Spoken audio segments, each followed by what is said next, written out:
반갑습니다. 사랑합니다. 저를 위해서 기도해 주시니 고맙습니다. 시방도 기도해 주셔서 같이 응답 받읍시다. 하나님, 주님 전으로 달려왔습니다. 주님 앞에 몸과 마음과 뜻과 정성을 모아 예배합니다. 주여, 나의 예배를 받아 주옵소서.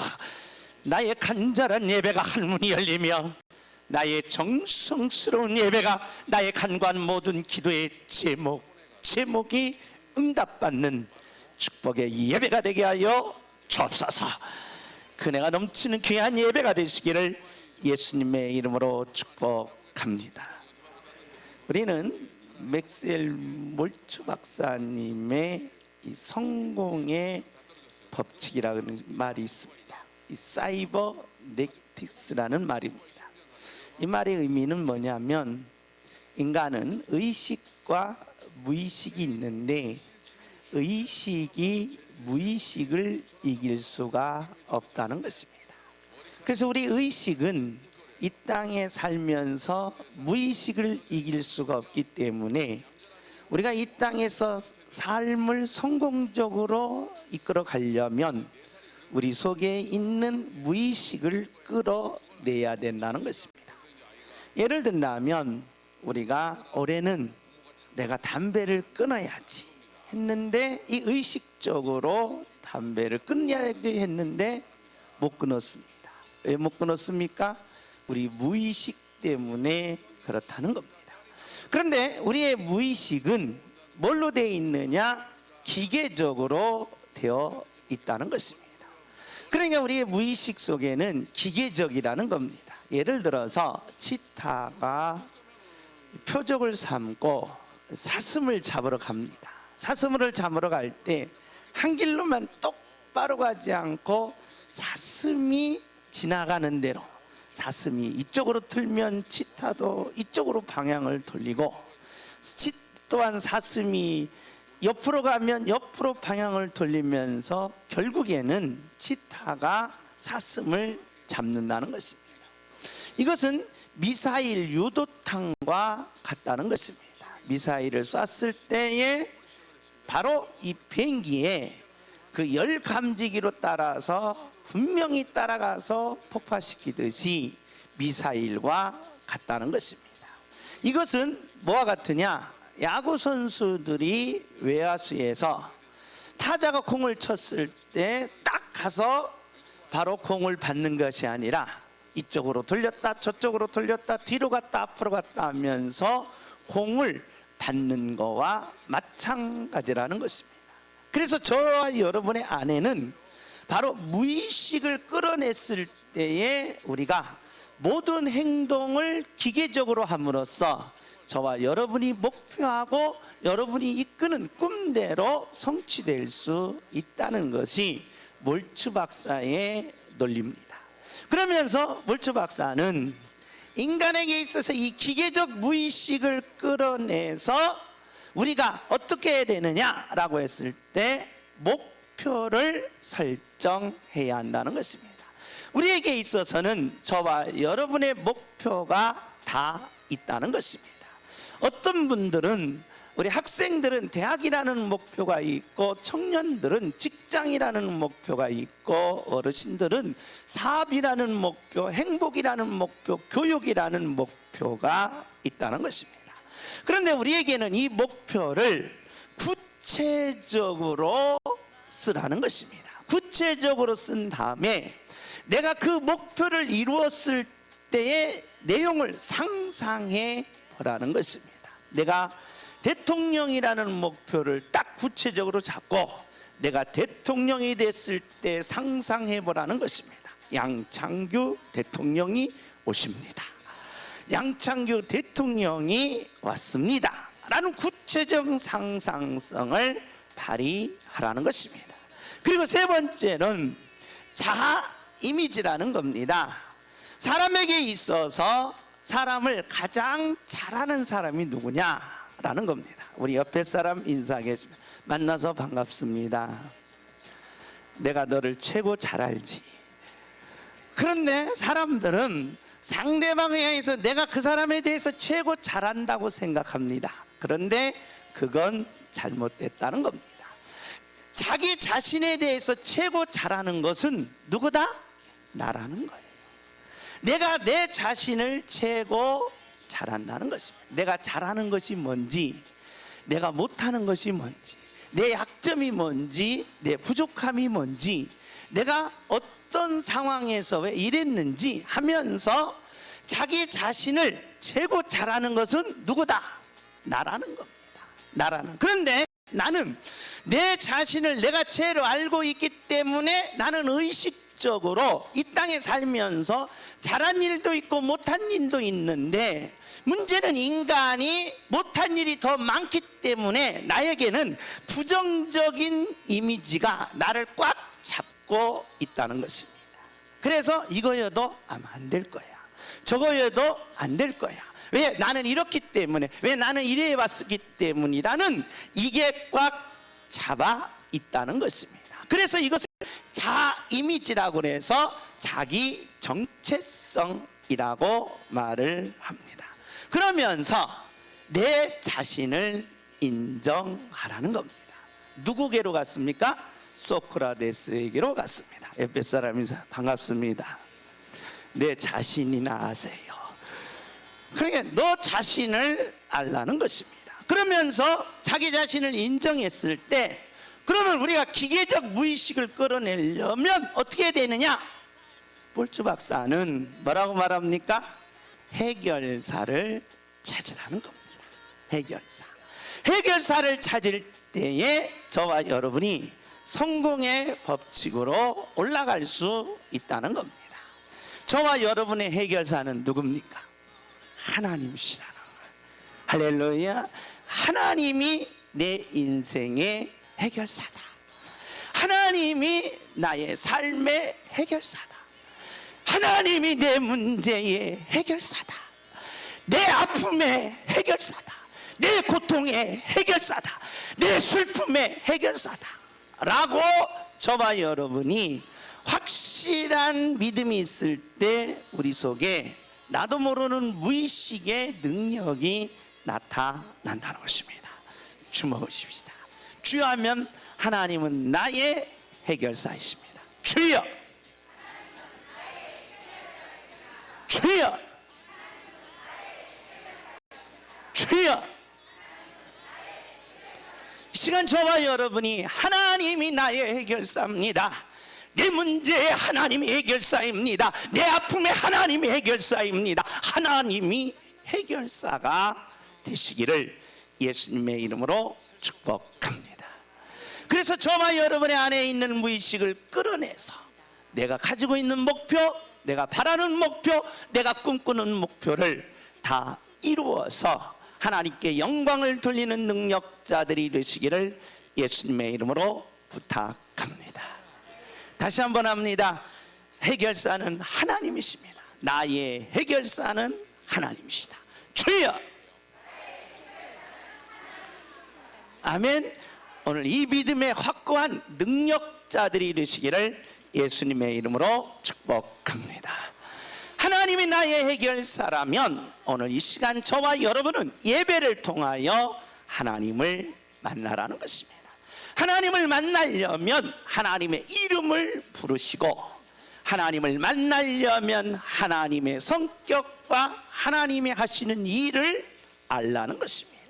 그러므로 오늘 이 시간에 저와 여러분이 해결사이신 하나님을 만날 때에 오늘 이 시간에 예배를 통하여 여러분의 마음 속에, 여러분의 믿음 속에, 여러분의 영혼 속에 간절하게 목마른 사슴이 시냇물을 찾기는 그런 갈망함으로 하나님의 이름을 부르심으로 하나님을 만나 여러분의 모든 문제를 해결받는 능력자들이 되시기를 예수님의 이름으로 축복합니다.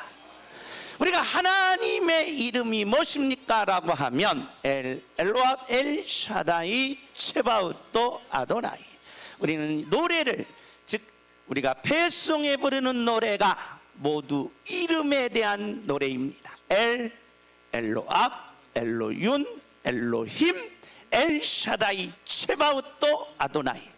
이 뜻은 한마디로 뭐라고 말합니까? 하나님은 전능자라는 것입니다.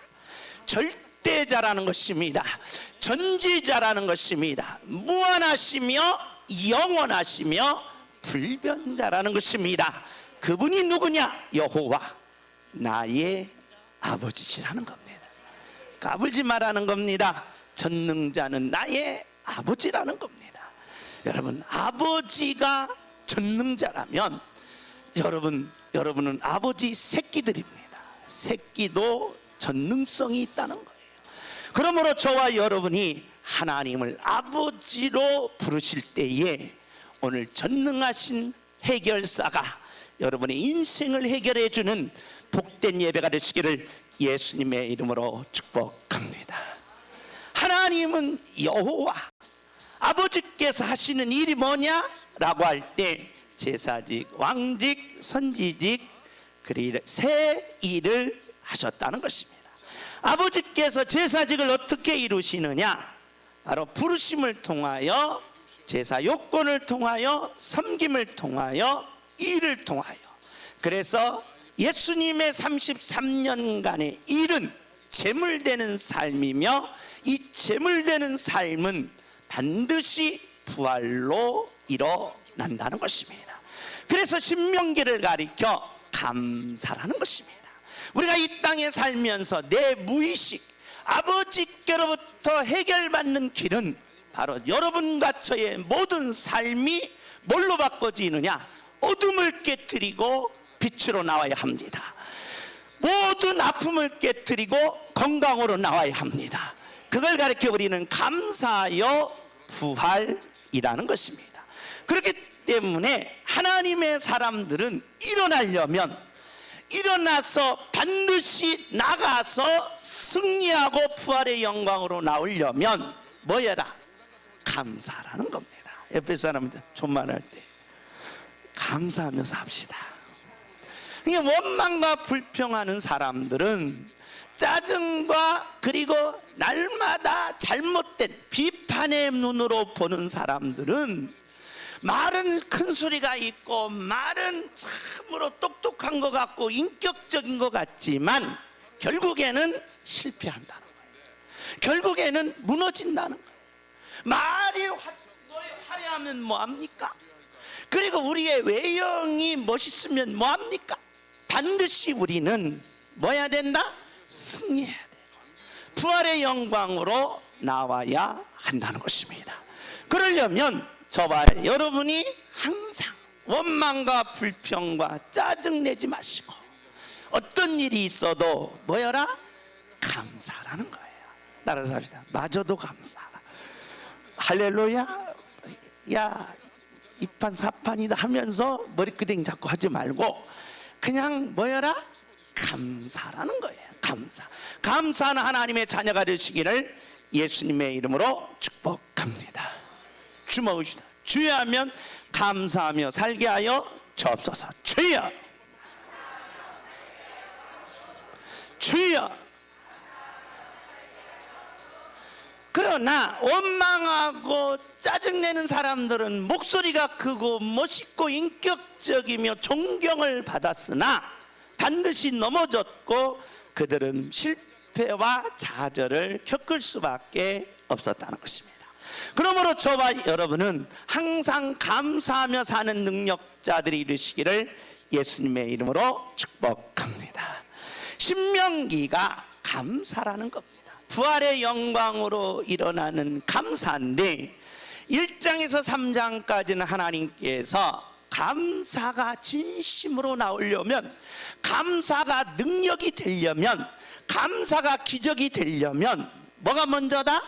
회개가 먼저라는 것입니다. 그리고 하나님의 자녀들은 무조건 뭐여라? 감사. 그러면서 감사한 자에게 하나님은 반드시 축복해 주시겠다는 계시입니다. 오늘 본문의 내용, 지난주에 신명기 1장이었습니다. 오늘은 2장입니다. 2장 내용을 우리 한번 살펴보겠습니다. 시작.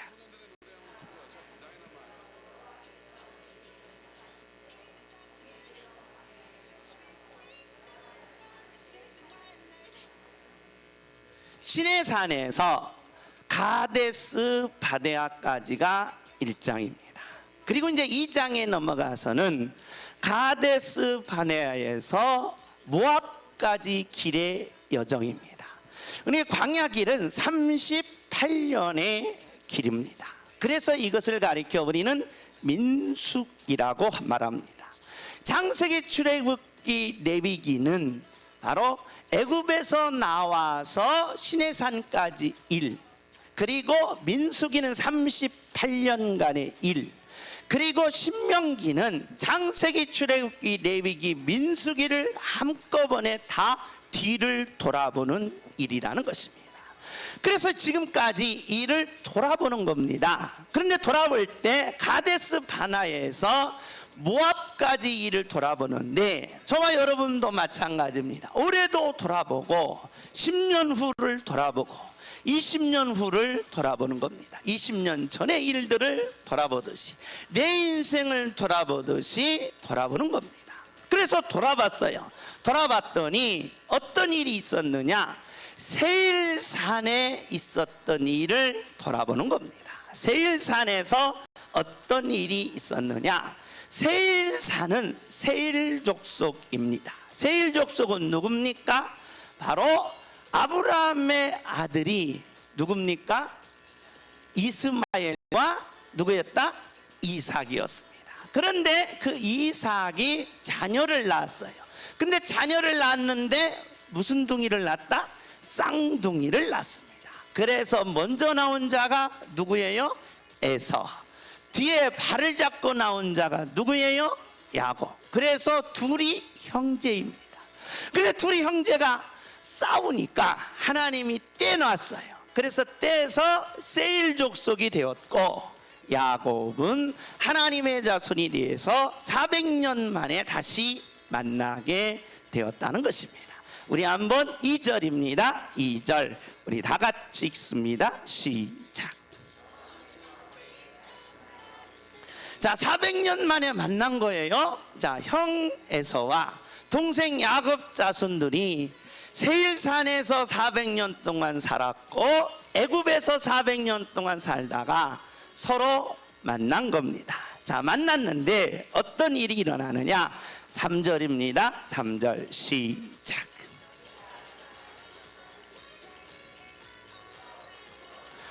자, 너희들이 이제 애굽에서 나와서 산을 두루 다닌 지 오래가 됐으니 이제 북으로 이제 나가라. 그러면서 세일산을 거치게 됩니다. 4절 시작.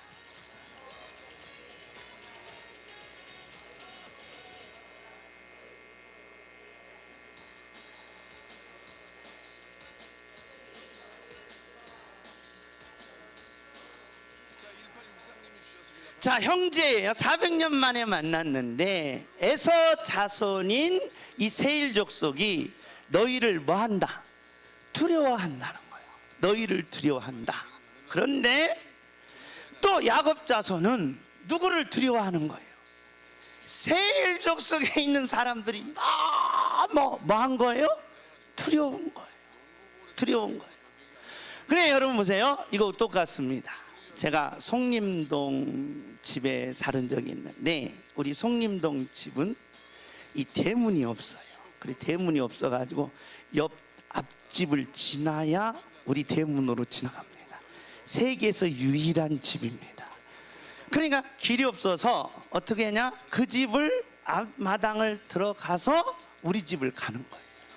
그런데 그 집 앞마당을 지나가는데 해피라는 개가 있습니다. 이 개새끼가 있는데 이 개가 얼마나 무서운지 우리가 가면 그러니까 나도 무섭지요. 이 햇빛 개새끼가 물으려고 하니까 얼마나 무섭냐 이 말이에요. 얼마나 무서워. 이 종현이가 무서워가지고 아빠하고 막 나한테 꽉 엉기는 거예요. 그럼 내가 자꾸 이렇게 딱 걸어가요. 걸어가는데 얘가 그냥 막 입을 막 매면서 물 것 같은데 안 물어요. 나중에 알아봤더니 해피가 더 겁나서 그렇대요. 이 개새끼들은 자기가 무서우면 막 이빨을 막 내밀고 한다는 거예요. 그래서 제가 그때부터 야 임마 너나 나나 도찐 개찐이다. 너는 나 무서워하고 너는 나는 너 무서워하고. 그러면은 간단해요. 먼저 디미는 자가 이기는 거예요. 서로 뭐하면 무서우면, 서로 무서우면 먼저 뭐하는 자가 이긴다? 디미는 자가 이겨. 그래서 내가 딱 디밀었더니 얘가 안 물어요. 그래서 이제 안 되겠어요. 너고 나고 뭐 하자? 친구하자. 친구하자가 해서 고기도 사다 주고 그다음에 빵도 사다 주고 막 사다 줬더니 그때부터는 이제 막 친구야. 우리만 오면 막 꽉꼬리를 치면서 통과하는데 다른 사람 오면 이제 엄청나게 더 막 이렇게 입을 벌려. 다른 사람이. 그래서 우리 집은 이 햇빛 개새끼가 지켜줬다는 거예요. 햇빛 무서운 거예요. 그러니까 하나님의 백성들이 지금 가는데 에서 이 족속들이 세일 족속들이 야 니네 형제가 홍해를 건넜다더라. 그리고 그 거대한 바로 왕을 다 이겼다더라. 그런데 그런 족속이 우리 앞을 지나가니 얼마나 무섭겠냐 이 말이에요. 그래서 또 하나님의 백성들은 38년 동안 돌다가 이 세일산에서 이 지지에서 이 바위와 이 궁궐과 이 성에 이 견고한 성에서 사는 사람이 또 얼마나 무섭겠냐 이 말이에요. 서로 뭐 하더라? 무서워하더라는 거예요. 그래서 두렵다는 겁니다. 무섭다는 거예요. 그러니까 5절입니다. 5절 다 같이 읽습니다. 시작.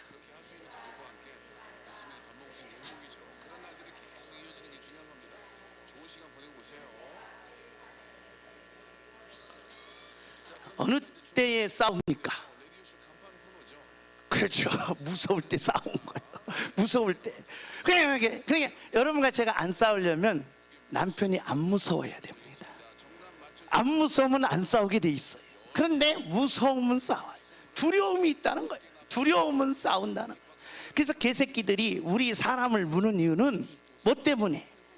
두려움 때문에 그렇다는 거예요. 두려움 때문에. 그래서 인간과 인간끼리 관계는 서로 안 싸우려면 뭘 없애라? 두려움을 없애라는 것입니다. 인간에게는 우리가 이 심리학적으로 8가지의 두려움의 종류가 있다고 합니다. 근데 그 첫째가 뭐냐? 분리불안이에요. 어린아이가 엄마에게서 뭐 하면 떨어지면 뭐예요? 두려운 거예요. 그래서 막 뭐예요? 울어제끼는 거예요. 울어제끼는, 내가 두렵다는 거예요. 두렵다는 거예요. 그래서 이 분리불안은 두려운 겁니다. 인간이 이렇게 어울려 살다가 사람들이 귀찮아서 혼자 살고 싶죠. 그래서 어디로 갑니까? 혼자 살고 싶어서 참 무인도에 가면 참 행복하겠어요? 아니, 두려운 겁니다. 두려운 거예요. 그래서 인간은 떨어지는 순간 두렵다는 것입니다. 또한 인간은 선택의 두려움이 있더라는 것입니다. 선택의 두려움이 뭡니까? 내가 지금 이 사업을 하면 성공할까 말까, 이런 두려움이 있다는 것입니다. 또한 인간에게 있어서는 특정의 두려움이 있더라는 것입니다. 운전하다가 어떻게 이렇게 신호등에서 사람을 이렇게 한번 이렇게 찍어서 쳤습니다. 그러면 신호등만 가면 무슨 트라우마가 있어요? 사람을 치었다는 트라우마가 있다. 그래서 우리는 이런 특정 두려움이 있다는 것입니다.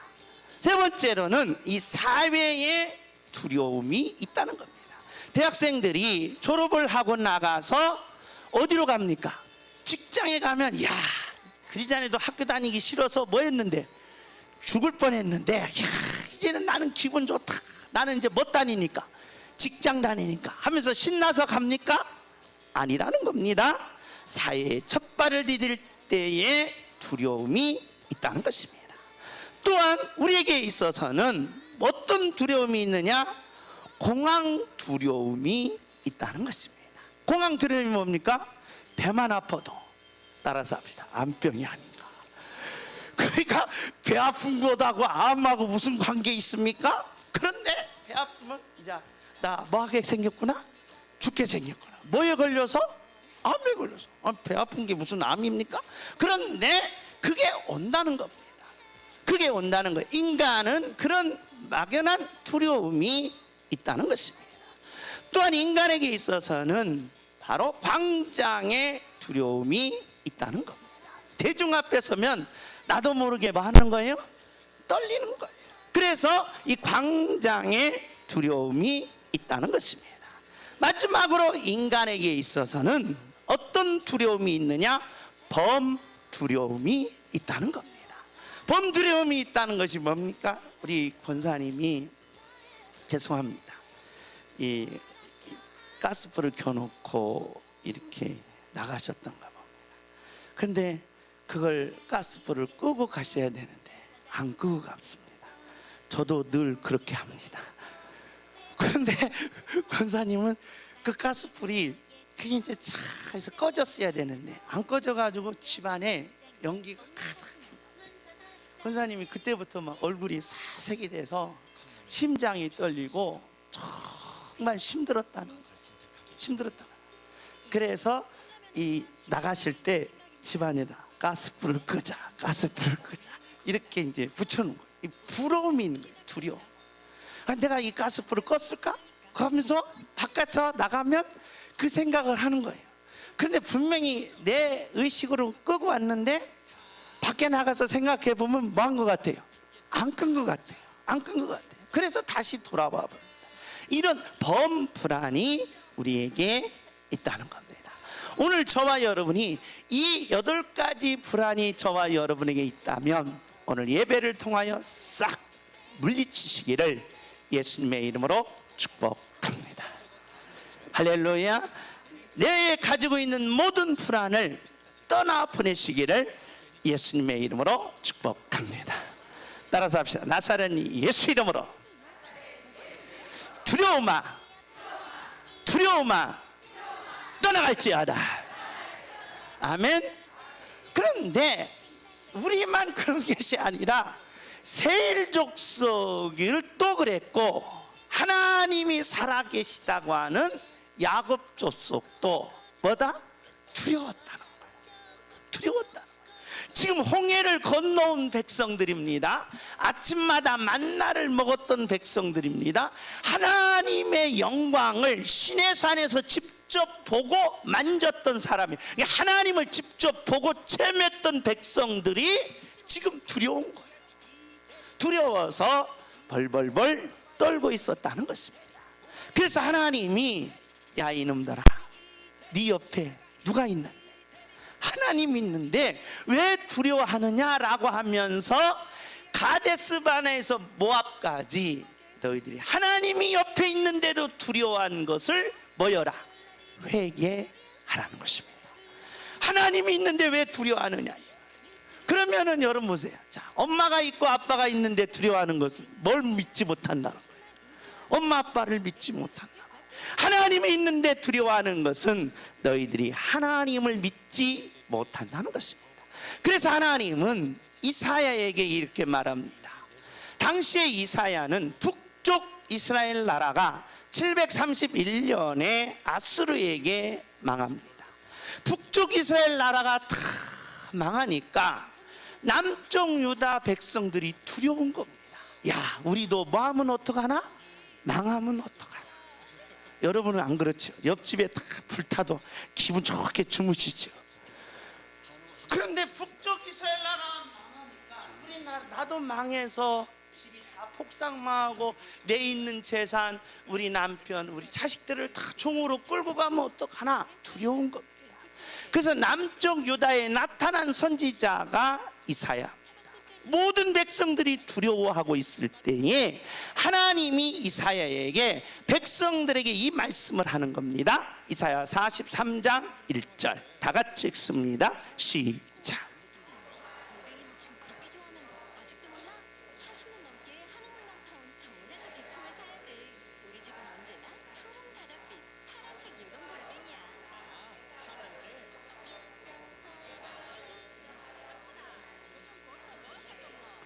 뭐라고요? 두려워하지 말라는 거야. 할렐루야. 나는 누가 계시다? 하나님이 계시다. 하나님이 계시니 나는 두려워하지 않으리라. 두려움아 떠나갈지어다. 하나님이 계시고 전능자가 나의 아버지시니 전능자가 내 옆에 계시니 나는 두려워하지 않겠노라. 할렐루야. 그러면서 하나님이 구체적으로 예를 듭니다. 2절입니다. 2절 우리 다 같이 읽습니다. 시작.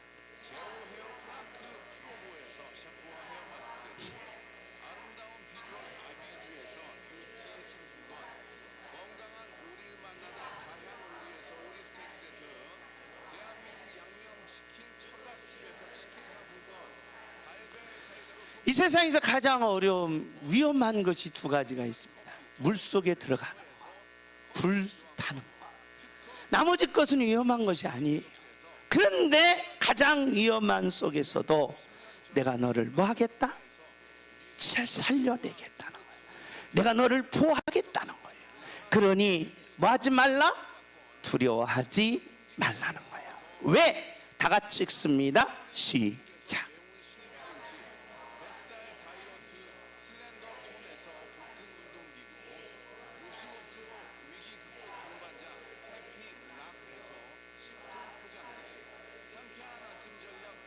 할렐루야.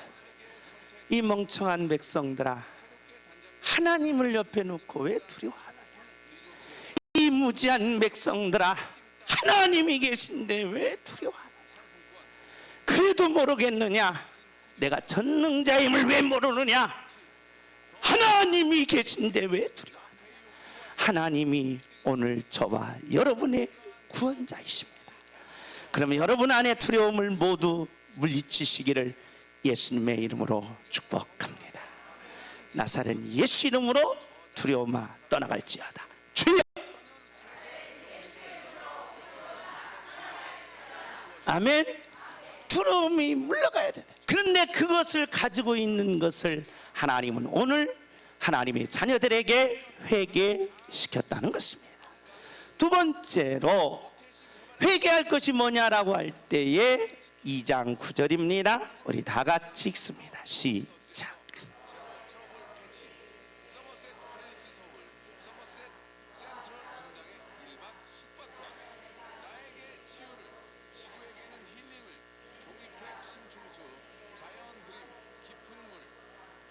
에돔 족속은 강했어요. 힘이 있었어요. 그러니까 두려워했죠. 나보다 크고 나보다 강하고 나보다 멋있으니까 두려운 거예요. 그런데 이제 에돔 족속을 지나서 세일산을 지나서 모압 땅에 이르니까 이제 풀린 거예요. 풀렸는데 가만히 보니까 모압 사람들은 나보다 뭐하네? 약한 거예요. 나보다 더 약한 거예요. 그래서 사람은 두 이 모습이 있습니다. 나보다 큰 쪽이 있고 나보다 부자가 있고 나보다 강한 사람이 있고, 그런데 왼쪽으로 보니까 나보다 더 뭐예요?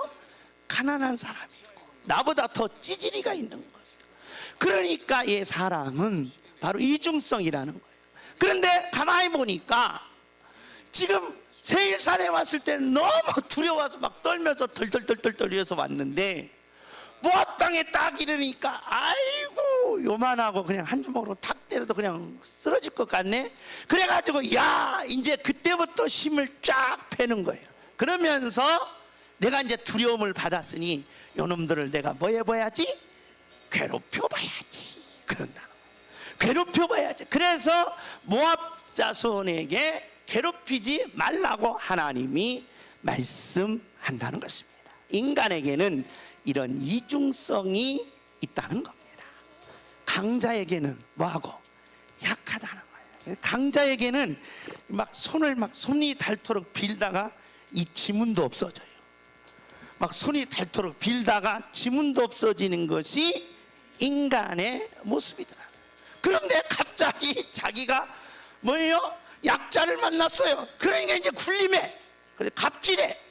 굴림하고 갑질하면서 얼마나 어깨가 올라가는지, 이게 마비돼서 50견이 온 거예요. 어깨 올라서 50견이 온 거야. 50견 굴림하다 버려요. 그래서 하나님께서, 예수님께서 마태복음 18장에 무슨 비유를 드느냐, 달란트 비유를 드려요. 1만 달란트를 빚줬어요. 1만 달란트가 얼마니까 라니까 16만 년의 임금이래. 16만 년 동안 여러분이 일해갖고 모은 돈이 얼마? 1만 달란트. 그런데 1만 달란트를 빚진 자가 와서 막 제발 좀 내 빚 좀 보여주십시오. 탕감해 줍시다. 이렇게 비비고 저렇게 비비고, 여기서 그때 유행가가 여기서 나온 거예요. 이렇게 비비고 저렇게 비벼서 탕감을 받은 거예요. 탕감을 받아갖고 이제 기분이 좋잖아요. 나는 몇만 달란트를 탕감받았다. 1만 달란트. 근데 가만히 보니까 옛날에 내가 조금 있을 때 100단을 꿔준 애가, 100원을 꿔준 애가 있는데 그놈이 왔네. 너 이 새끼 너 잘 만났어 하면서 목을 막 귀에서 내 100달란트 뭐야? 내놔 하면서 굴림하고. 이 소식을 임금이 듣고, 야, 이런 왕싸가지가 어딨냐, 그놈을 당장 뭐해라, 데리고 오라는 거예요. 사람에게는 뭐면 안 된다? 이중성은 결국에는 뭘로 간다? 위선으로 간다. 그러면 우리에게 무의식을 끌어내지 못해서 우리의 인생을 해결할 수가 없다는 거예요. 저와 여러분은 내 문제를 뭐 해야 돼요? 해결해야 돼요. 내가 원하는 목표, 내가 바라는 꿈, 내가 원하는 모든 삶을 뭐 해야 돼요? 이루어야 돼요. 그래서 하나님께서는 이것을 모여라, 회개하라는 거예요. 할렐루야. 여러분의 이중성이 혹시라도 있다면 이 시간에 예수님의 십자가의 보혈로 회개하심으로써 하나님의 진실한 하나님의 자녀들이 되어 주시기를 예수님의 이름으로 축복합니다. 그렇다면 하나님께서 우리에게 두려움을 회개시키고 우리의 이중성을 회개시킨 하나님의 자녀들에게 어떻게 하셨습니까? 2장 7절입니다. 신명기서 2장 7절입니다. 우리 다 같이 읽습니다. 시작.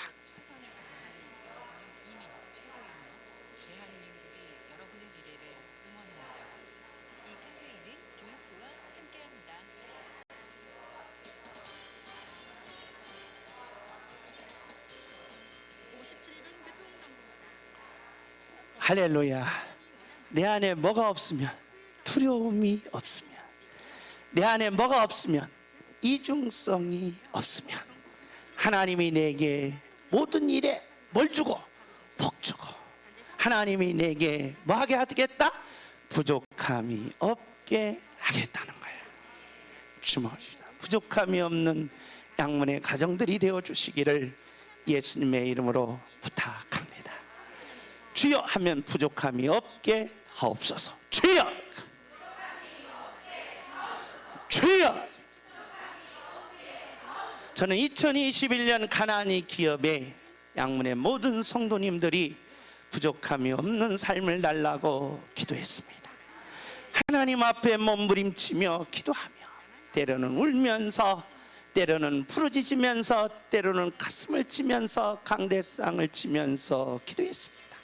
저는 오늘 여러분에게 이 부족함이 없는 축복이 마시기를 예수님의 이름으로 부탁합니다.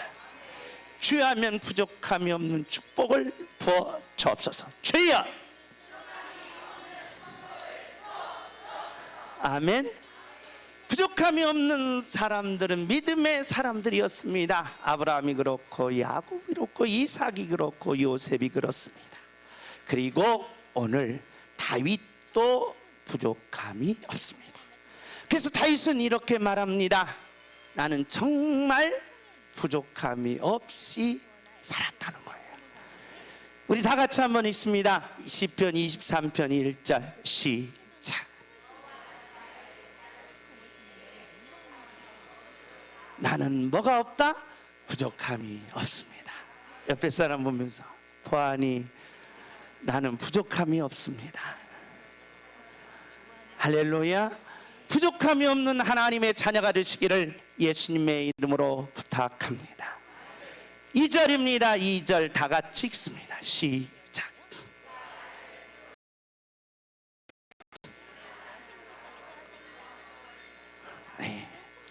여러분, 푸른 풀밭이 뭐겠습니까? 우리는 아버님과 어머니 가정 예배를 드렸습니다.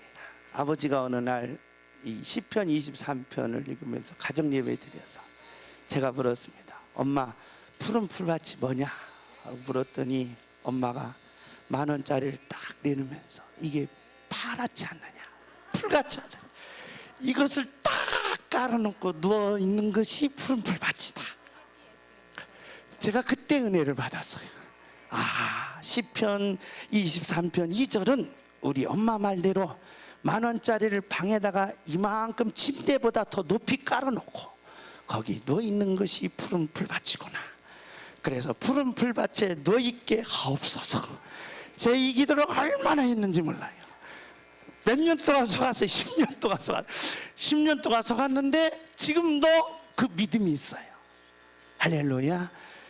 10,000원짜리를 쌓아놓고 그 위에 눕게 하옵소서. 이 푸른 풀밭이, 이 푸른 풀밭, 이 푸른 풀밭에 누이시며 뭐예요? 쉴만한 물가로 마도다 인도하시도다.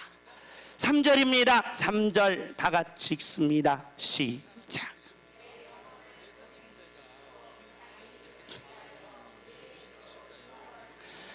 하나님의 백성들의 의의는 항상 세 가지입니다. 첫째는 승리입니다. 그래서 의의 길은 승리의 길이에요. 둘째는 축복의 길입니다. 셋째는 이 영광의 길입니다.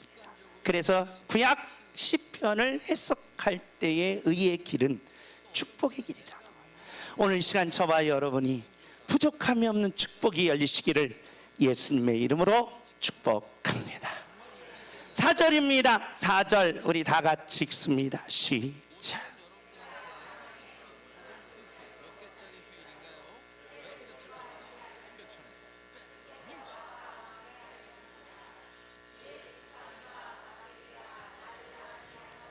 지팡이가 뭡니까? 라고 하면 우리는 만나 항아리 속에, 만나 즉 법궤 속에 세 가지가 들어갔습니다.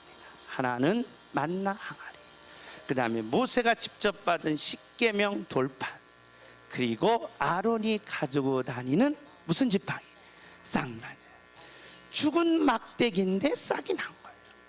부활을 가르칩니다. 쉽게 말하면 하나님이 나와 함께하면 나는 어둠을 깨뜨리고 해결해 주신다는 것입니다. 해결사라는 거예요. 이런 해결사이신 하나님을 아멘하고 믿으시고 오늘 부족함이 없는 인생을 사는 능력자들이 되시기를 예수님의 이름으로 축복합니다. 우리 다 같이 5절입니다. 5절 다 같이 읽습니다. 시작.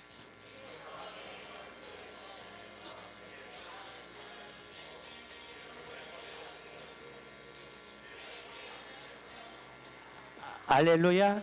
부족함이 없는 상이 오늘 이 예배를 통하여 저와 여러분에게 임하시기를 예수님의 이름으로 축복합니다. 시편 23편을 노래로 작곡한 우리나라의 모든 분들이 있습니다. 이 예는 내가 또 한 번 여러 가지 몇 번 드렸는데 우리가 6.25 때 북한이 일시에 들어오니까 갑자기 낙동강 전선까지 내려갔습니다. 여기에 내려간 분도 이승만 박사님, 우리 관료들도 다 내려가서 메가더 장군이 일본어로 피신하라고 이승만 대통령과 관료들에게 이야기합니다.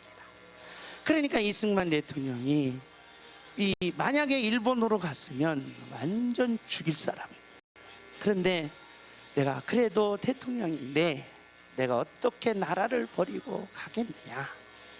나는 이제 여기까지 피신한 것도 내가 너무나도 국민들한테 부족하고 죄송하고 눈물을 흘리는데 내가 어떻게 여기서 외국 땅까지 갈 수 있느냐. 내가 여기서 죽겠노라. 메가더 친구 메가더한테 공문을 보내는 겁니다.